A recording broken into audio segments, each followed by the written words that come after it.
Hello everyone, welcome. Am I recording? Okay, I am recording.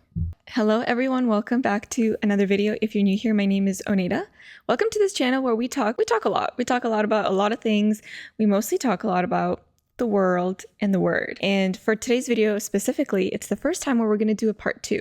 I think I said this in the beginning when I first made my first ever video that I would do, well, this channel has changed a lot since I first made my video. It was initially going to be really quick, like 5-minute videos.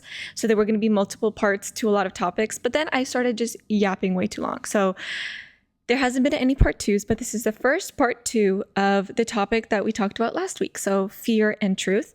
I just wanted to expand a little bit more on what we talked about last time. And if you haven't watched that video, I advise you to watch it wherever it is on the screen, this side or the side. To recap a little bit of last week's video, we talked a lot about how in today's world, we're bombarded with news and information instantly, like really, really quickly in the palm of our hands through our phones. And all of this news and information has intertwined like fear and lies and deceit and all of it with the motive of altering our reality. And I don't think that that's done by accident. It's done on purpose to manipulate us, to push a certain message, to whatever the motive is, right? To get a vote, to get something out of society. It uses media to do that. And something that I didn't talk about in last week's video that I want to talk about in this week's video is gender dynamics when it comes to social media. So we see, and this is just reality. I'm not trying to sound sexist. I'm not trying to sound anything. Any of the isms or ists.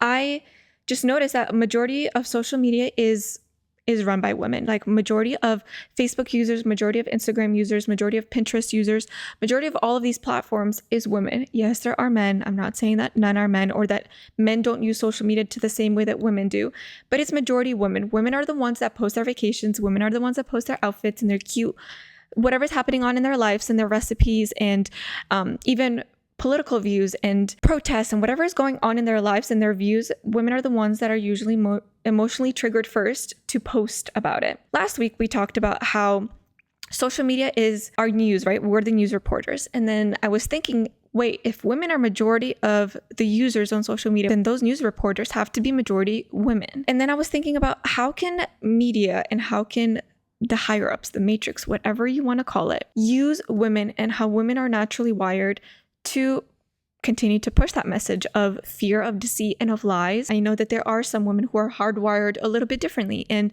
they don't respond with their emotions first, their feelings first. I sometimes can relate to this too. I don't really think about my feelings first. I just think what makes sense logically. And I'm not saying that our feelings and women don't make sense. It's that feelings can sometimes cloud things and our emotions can cloud things. And if we're running on emotions all the time, it can be dangerous. There's a very beautiful thing though with women, and there's something unstoppable about women when it comes to their hardwiring. You can't stop a woman once you've triggered that. You come near their kids, you come near their husbands, you come near their family, you come near the things that they care about, you can't stop them. And sometimes that can be dangerous and sometimes that can be amazing. And that could be like really, really powerful. Now in this channel, we always bring some stats and some studies and some surveys, but the specific one that I wanted to talk about is from Boston University. And it was actually a recent survey that was done. And it found that 52% of Americans believe social media content negatively impacts women more than men. Now the survey when I was reading it, it did talk a lot about how women, the way that it negatively impacts women is through like body perception and self-esteem and identity and all of those things. But it also talked about lifestyle. And I do like to think that, lifestyle does mean politics and does mean our views and opinions. And women feel so strongly because of maybe so many years of not being heard. We're loud. We can be loud. And social media now amplifies that. And even outside of gender dynamics, the algorithm doesn't really care if you're a man or a woman. Like it's going to push the things that you interact with. So if women, bringing in the dynamics now, if women interact with things that arouse fear and anxiety, it's going to push those because those are the things that are going to keep us scrolling. So now you're going to get this really loud woman. The impact that she makes, who knows what it could be. But we just have to be so careful about the kind of loudness that we have. There's bigger things that you and I can ever understand that is going on behind the scenes. So if you're running off of the things that they're giving you, it's not true power. Your power is powered by the government. It's like when you're giving a little kid a choice and they get to choose, the kid feels so powerful because they got to make a choice. But that choice was given by you. Whatever choice that kid was going to make, hey, do you want broccoli or do you want asparagus? If they got to pick, they feel powerful. But you, at the end of the day, got to give them their greens and their veggies. I guess a good way to put it is that there's a higher up, there's a bigger system. That's a good way to put it. There's a system that is curating your views and curating you to be who you are. Like, is that truly who you are? Is that truly what you believe? If you're new to this channel, we talk about the world and we talk about the word. We just talked a lot about the world.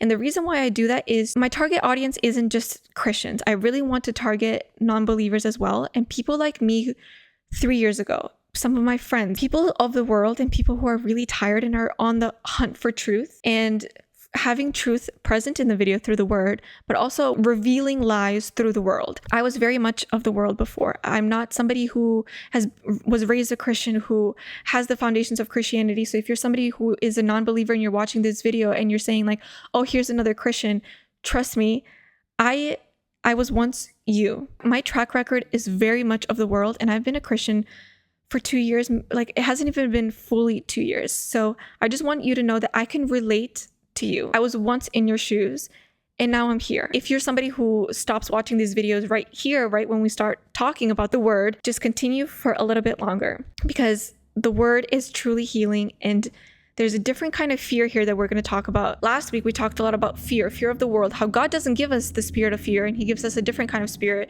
But the world is run by Satan. He is the father of lies, the father of deceit. He manipulates. And something that I was thinking about this week is that Satan isn't omnipresent. He's not all-knowing and all everywhere all at once, just like God is.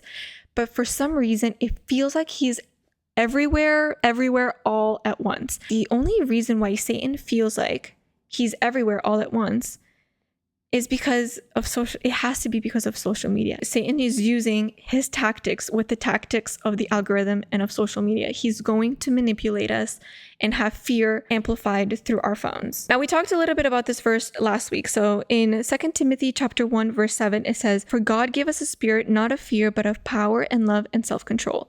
Now, the word fear in this specific scripture, in Greek, it's translated to a word, Deilia, D-E-I-L-I-A, and it means cowardice or timid and uncertainty. In Proverbs 9:10, it says, "The fear of the Lord is the beginning of wisdom, and the knowledge of the Holy One is insight."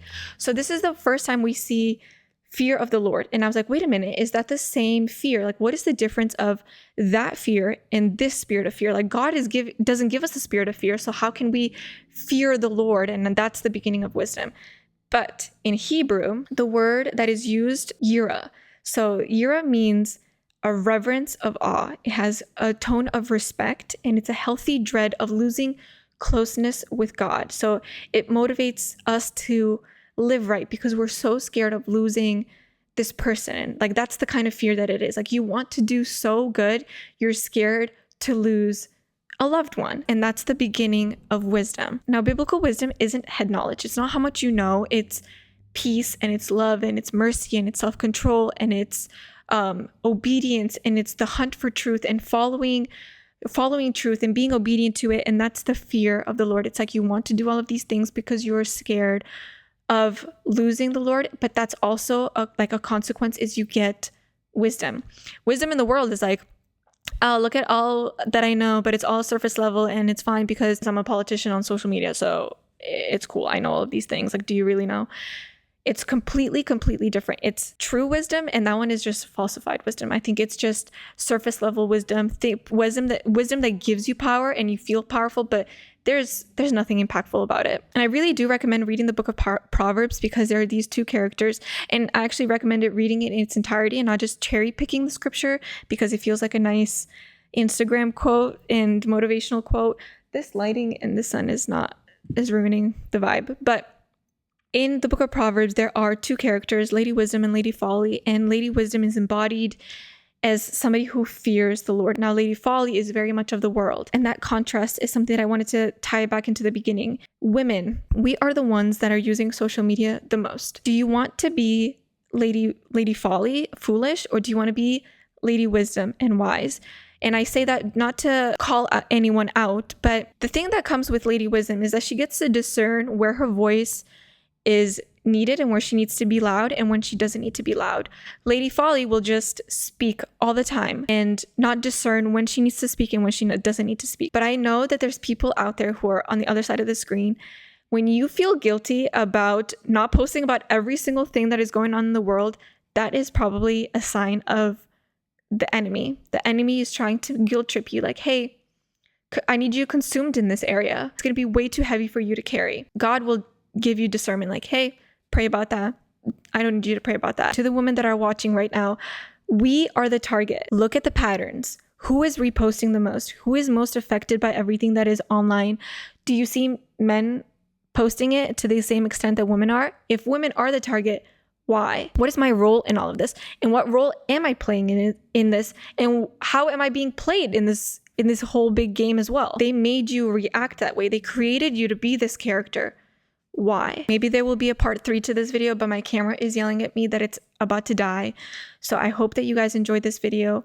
Stay awake. And to my women out there, stay awake, because we are the ones that are the most influential at this moment. But we just have to be ever so careful. Are we loud in the right things? I know a quiet woman does not bring change, but are you loud and are you foolish and spreading truth?